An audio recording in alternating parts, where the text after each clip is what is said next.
కోటగిరి రుద్రూర్ మండల కేంద్రాల్లో BRS party parliament అభ్యర్థి గాలి అనిల్ కుమార్ రోడ్ షో నిర్వహించారు. ఆయనతో పాటు ఎమ్మెల్యే పోచారం శ్రీనివాసరెడ్డి ఆయన తనయులు పాల్గొన్నారు. రోడ్ షోలో ఎమ్మెల్యే పోచారం శ్రీనివాసరెడ్డి భావోద్వేగానికి గురయ్యారు. 11,000 డబుల్ బెడ్రూమ్లకు 400 కోట్లు చెల్లించాం, ఇంకా 26.5 కోట్ల రూపాయల లబ్ధిదారులకు ఇవ్వాలన్నారు. తనను నమ్ముకొని ఇల్లు కట్టుకున్నారు. ఇల్లు కట్టుకున్న వారికి ఇంకా బిల్లులు రావాల్సి ఉందన్నారు. ప్రభుత్వం మారింది, మన గవర్నమెంట్ లేదు, మన ప్రభుత్వం లేదు. కాంగ్రెస్ ప్రభుత్వం వచ్చింది. కాంగ్రెస్ ప్రభుత్వం వస్తే ఆ శాఖ మంత్రి పొంగులేటి శ్రీనివాసరెడ్డి గారి దగ్గరికి వెళ్ళి, అన్నా నేను 400 కోట్ల రూపాయలు మా గవర్నమెంట్ నాకు ఇప్పించిన, ఇంకో 26,50,00,000 రూపాయలు ఇవ్వాలి, నాకు డబ్బులు ఇప్పించమని అడిగిన. ఆయన ఇప్పిస్తాను చెప్పి ఒప్పుకున్నాడు, మాట ఇచ్చిండు. కానీ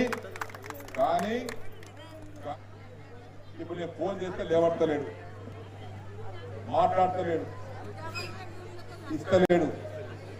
ఇంకెంత పేమెంట్ ఇవ్వాలి? 400 కోట్లు పోగా ఇంకా 26,50,00,000 రూపాయలు ఇవ్వాలి. మా అక్కలకు చెల్లెళ్ళకి ఇక్కడ ఉండవచ్చు డబ్బులు రావాల్సిన వాళ్ళు. అయితే ఒకటే మనం చేస్తున్నాం, మీరు సిద్ధంగా ఉండండి. నేను పిచ్చోని కాదు, మొండి మున కొడుకు. నేను రేపు ఎలక్షన్ మే 13 తర్వాత ఎలక్షన్ అయిపోయిన తర్వాత మా అక్కలు చెల్లెలు ఓపిక పట్టండి. ఒక 20-25 రోజులు ఎన్నికలు అయిన తర్వాత ఒకవేళ ఇవ్వకపోతే మనం 26,50,00,000 రూపాయలు మన కాన్ఫరెన్స్ ఇవ్వాల్సినటువంటి డబ్బులు ఇవ్వకపోతే మా అన్నలు తమ్ముడు కూడా వినండి మంచిగా.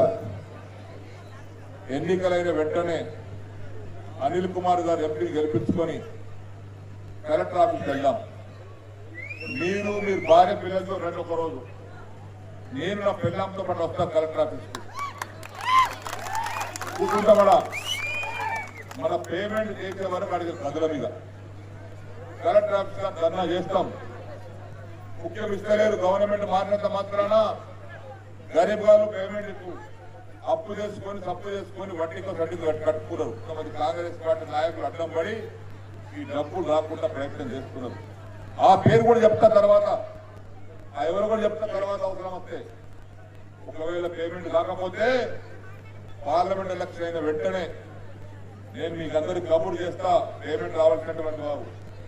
నాతో పాటు మీరు, మీ కుటుంబ సభ్యులు, పిల్లలతో పాటు రండి. నేను, నా కొడుకులు, నా భార్య, నేను కూడా వస్తాం. ఏమడి నిజామాబాద్ కలెక్టర్ ఆఫీస్ ధర్నా చేస్తా, పేమెంట్ వచ్చేంత వరకు వదిలిపెట్టా. ఒకవేళ ఇంక ఇవ్వకపోతే నేను ఆమరణ నిరాదీక్ష చేస్తా. నా ప్రాణ త్యాగంగా సిద్ధం ఉంటా. నా ప్రాణం పోయినా పర్వాలేదు, కానీ పేమెంట్ ఇప్పించి తీరుతా నేను.